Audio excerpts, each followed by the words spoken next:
Hello, everyone. I'm Chris Bratton, founder of Bratton Law Group here in Southern New Jersey, and welcome to another episode of Coffee with Chris, where we provide you with information in the areas of legal, financial, and healthcare advocacy.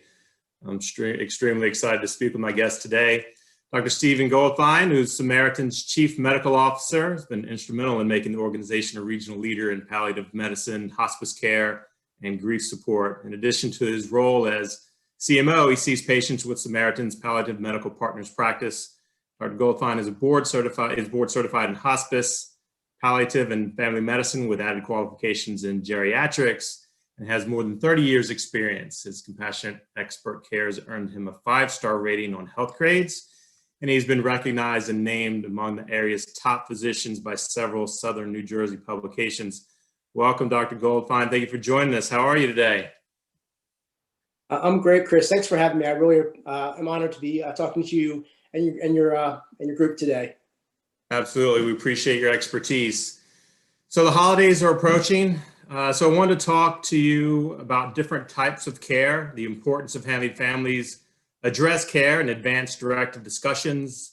You know, it's easy to put these discussions off, but everyone needs to have their planning in place before a crisis occurs. And the holidays are a perfect time to have these discussions when the entire family is together, especially since we're still in the midst of a pandemic. But I think there's not a lot of information, or people aren't as aware of palliative medicine. So let's start with that. So what is palliative medicine? Yeah, so I think it's really important. I think you're right. Advanced care planning is really important right now. Palliative medicine is a specialty in medicine that aims to help patients determine their goals of care. So for example, in medicine, we're taught as young doctors what we can do. And we can do a lot of things. We can provide a lot of procedures. We can do a lot of medical care. But the real question is what we should do. So we have to look at each patient as an individual and what's important to them. The other thing to understand palliative medicine in today's environment is a lot of patients get care that they do not wish to have, or actually don't get care that they wish to have. So palliative medicine helps to kind of work out those kind of preferences of patients and what they really want in terms of their care. So for example, if you have a loved one in a nursing home who's 80 years old and we discover a tumor, medicine would say, let's treat that tumor aggressively. Let's go and do surgery and chemotherapy and radiation therapy. But we know from a palliative care perspective that at 80, an operation may cause worsening dementia. It may cause more suffering, more pain for that patient.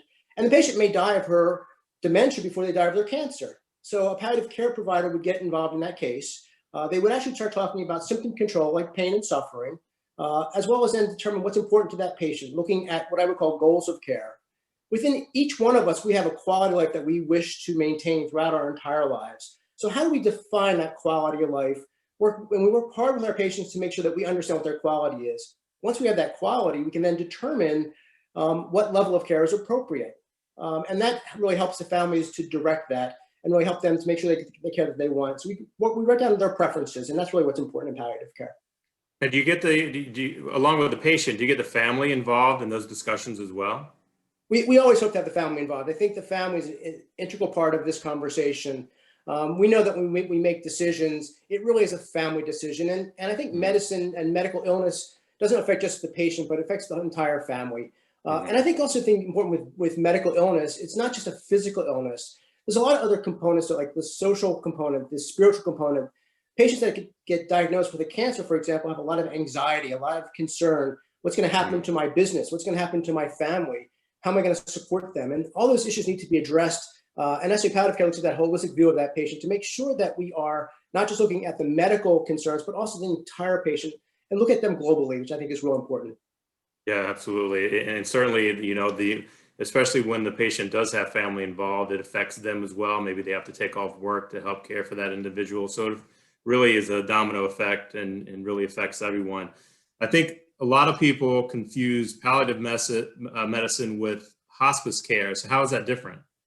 Yeah, so they are very different. So palliative care, we want to be involved almost at the beginning of a serious medical illness. So for example, if you're diagnosed with cancer, or diagnosed with a heart attack or heart disease, we want to be involved in your care throughout your course of disease. We know that from several studies that if we have a palliative care provider that helps manage symptoms, helps manage the emotions, helps manage not just the physical component, but the emotional component, and that patient is comfortable through their course of disease, they actually live longer, even with terminal disease. So we want to be involved throughout the entire course of the disease.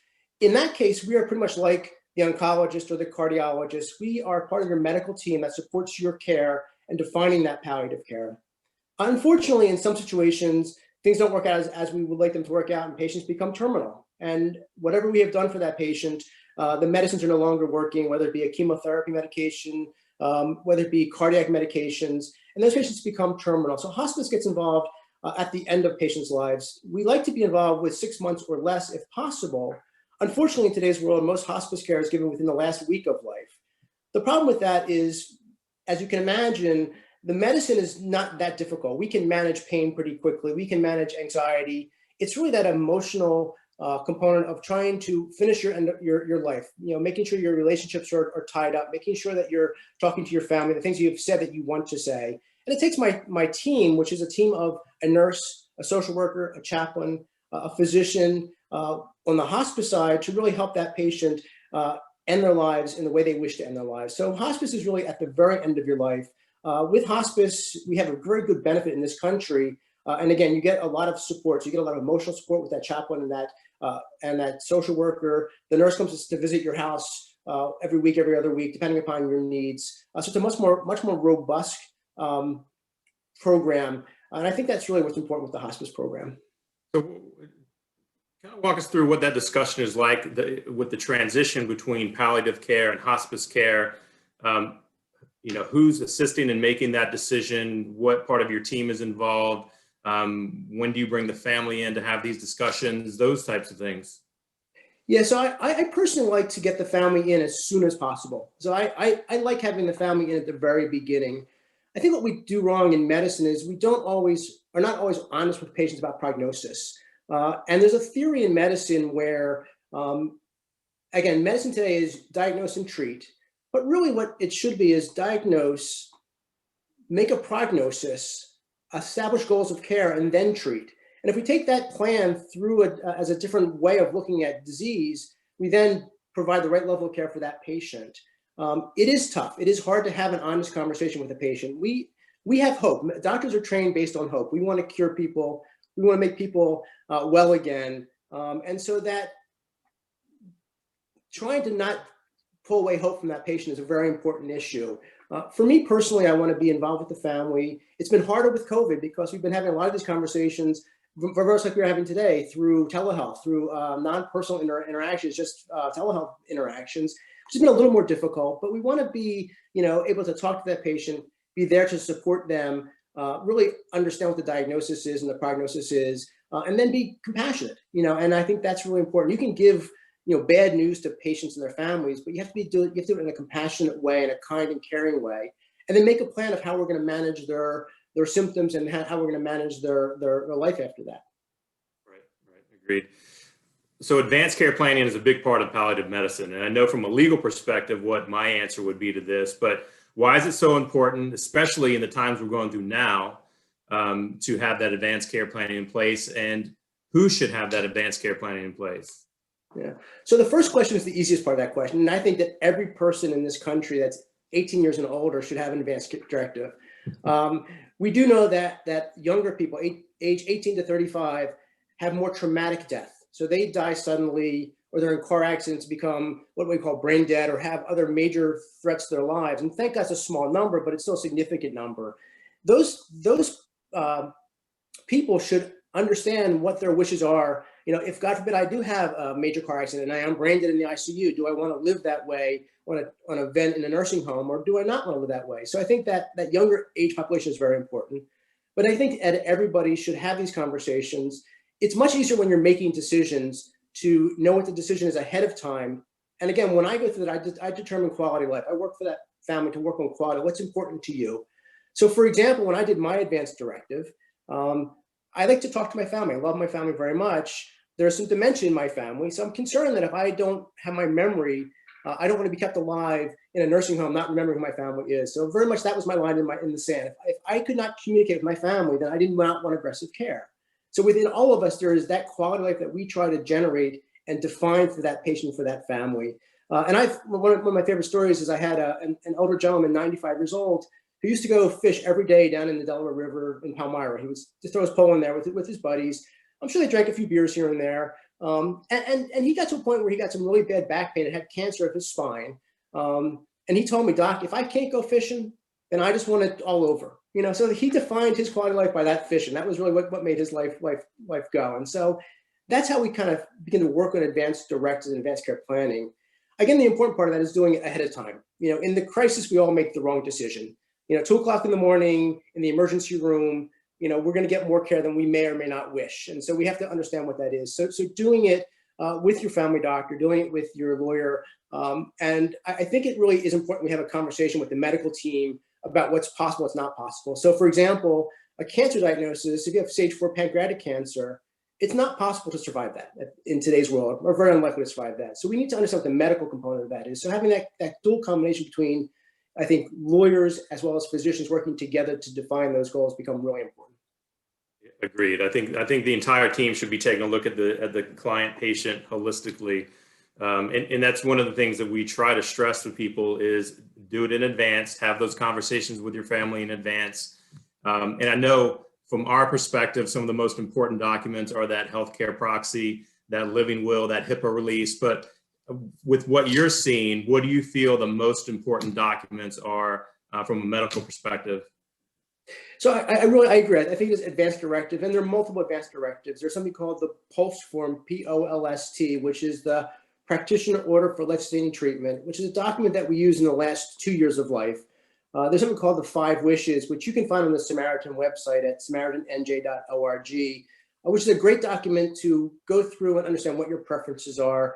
I know you guys actually prepare advanced directives, which are also quite good and really appropriate. So any of those documents work very well to do that. But it really is making those preferences and get them written down on paper. The other issue with an advanced directive too is as a child, it's much easier to make a decision for my mom when it's her decision. So I'm not trying to understand what she wants. She's told me what she wants. And so when the time comes, I know exactly what to do.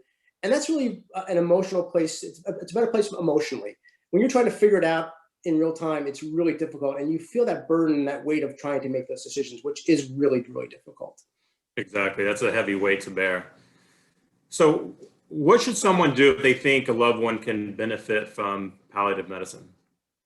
I think the first thing is reach out to their physician, the treating physician.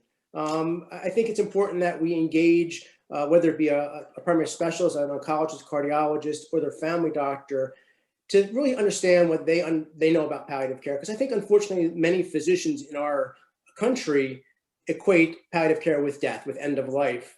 I try to equate palliative care with living, and living well, and making sure that patients are living the best life they possibly can, and honoring their preferences. So really, I would want to engage the primary specialist or primary care physician, because we don't want to alienate anybody in these conversations. I then would actually ask them to reach out to our palliative or to a palliative care provider. I know that we have one of the largest providers networks in the South Jersey. We can be reached again at our website, samaritanNJ.org, or through our phone number, 855-725-5633. And typically what would happen is we would then ask the primary doctor for some records to review those records so that we understand what the medical issues are as well as some of the social issues. We then do a visit. So we would do a regular consultation, which is typically for us about an hour. We spend time understanding what the patient's wishes are, what their social situation is. We review some of those issues. We can get a social worker involved if necessary. And then we make a plan for that patient. So we try to do an advanced directive. We try to make sure we understand what their treatment preferences actually are. And I would always, as you said, I would always encourage that patient to have a family member involved in this care, because I think it's important that the family understands. And as we make these plans and make these advanced directives, if we're going to appoint a healthcare proxy, somebody that's making decisions for you, they should know what your wishes are. So the documents are really important, but really having a conversation with that healthcare proxy about what my wishes are actually works even better for that. Right. So, going back to the PCP, I know they're all very busy, and how likely are they to really get involved and start digging into what may be best for the patient, and then refer them over to you? Do you see that very often? I think it's very variable. I think that we have some PCPs that are great, that really, have the time, they take the time, they make the time to do that. And then other PCPs, as you said, are just in a very busy practice where they're, really getting people through. And so it's very individual. Yeah. I think our family doctors typically want to do the right thing, and they work very hard for their patients. There was an interesting study that looked at prognosis. And what they found is that PCPs were the worst physicians at prognosis. They tended to overestimate the patient's, life expectancy. And the reason for that is because they care so much about their patients. They don't want to lose that patient to anything. And so I found that very interesting. So our PCPs do a fantastic job. And as a previous family doctor, I understand that. And we want to never cut them out from the care of that patient. It really is important. A lot of physicians will take a stab at advanced care planning. I always hear that I have an advanced directive, but I say, well, what does it say? And the patients don't always know what it says. So I want to pull that advanced care directive out and really review that advanced directive and really understand what that patient's preferences are. And that's what takes the time. Yeah. So I know you're busy, doctor. I want to thank you for joining me today. There's a lot of information out there and it can be confusing. So can you let, once again, everyone know how they can get in touch with your practice if they have any questions or need any assistance? So you can go to our website at samaritanNJ.org, or the direct phone number to our palliative care practice is 855-725-5633. And I would encourage anyone out there, if you have any questions, to get in touch with Dr. Goldfine and his practice to see what options are available. And of course, if anyone needs to reach out to us, you can find us at brattonlawgroup.com or by calling our office at 856-857-6007. Doctor, again, I appreciate your time and your expertise. Have a great day. Thanks very much. I appreciate it too. Thank you. All right. Take care. All right. Bye-bye now.